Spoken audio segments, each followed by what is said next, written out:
A gente tem que pensar como o Palmeiras. O nosso maior rival não tinha dinheiro para pagar a luz. O Paulo Nobre Flamengo. entrou, Flamengo, Bahia, Fortaleza, Ceará. Então, o Corinthians é um clube tão grande, tão forte, tão gigantesco, que ele não precisa de patrocinador. O Corinthians não precisa da Globo. O Corinthians não precisa. Entendeu? Mas só que o Corinthians deve 624 milhões pro estádio. Deve 924 milhões de dívida. Dá quase 2 bilhões.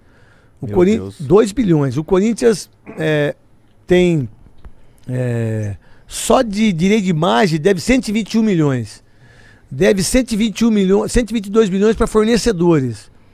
122 milhões para fornecedores. Só aí dá 234. Pô, então, um clube como o Corinthians não pode não ter gasolina pro ônibus. O clube como o Corinthians não pode deixar de pagar marmita. Um clube como o Corinthians, ele não pode deixar de estar no topo. O clube como o Corinthians hoje não pode estar pensando em não cair. Pô, peraí. Então, se um time como o Corinthians, que arrecada 500 milhões por ano, em 3 anos de uma gestão, são 1,5 bilhão, certo? Eu tenho que deixar 500 milhões no cofre. Caralho.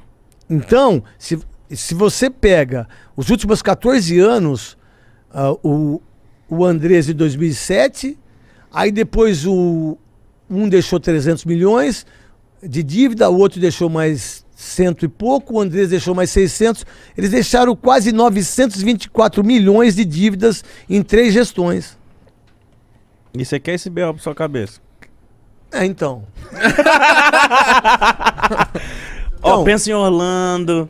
Então, minha mulher fala isso mais mas ó, abriu sua porta, plau, plau. Então, mas aí, a adrenalina, quando você tem o foco de tentar conseguir fazer alguma coisa diferente, você não pode deixar de fazer.